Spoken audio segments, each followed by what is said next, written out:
Hello po, Mr. JCL po pala. Tara po, pag-usapan natin yung update dun sa tambalang Jom Carl. So, yun nga ay merong nangyari na hindi inaasahan sa tambalang Jom Carl na merong hindi pagkaintindihan tong dalawa dahil nga sa nangyari. Alam nyo na sa mga manonood yung nangyari na yun.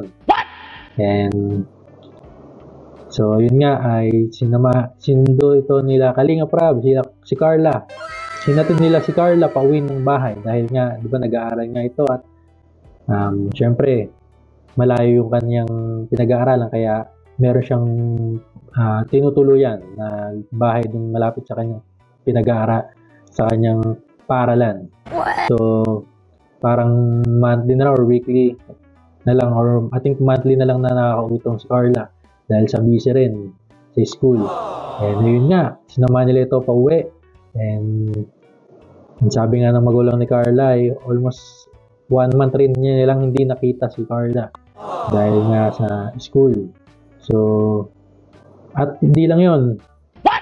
Pero kahit ganun, merong magandang balita na sinabi si Kalinga Prab. Ayun nga, tuloy na. Na lalagyan nila ng bakod ang bahay nila Carla. Papabakuran nila ito para nga naman mas safe at mas may privacy at mas safe na rin pag may bakod ng isang bahay. So, kabang-abang ito kung anong magiging itsura ng bakod. Kung simpleng bakod lang ba ito or talagang yung pangmalakas na rin na bakod.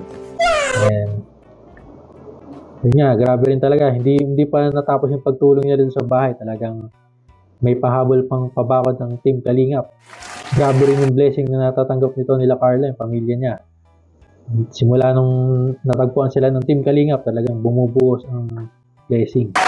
So, abangan natin ang update dito sa papagawang pabakod ng bahay nila Carla. Abangan natin yung update dito. Kung di ka pa po nakapag-subscribe sa akin channel, mag-subscribe ka na para updated ka sa mga susunod ko pang i-upload. Yun lang po. Thank you!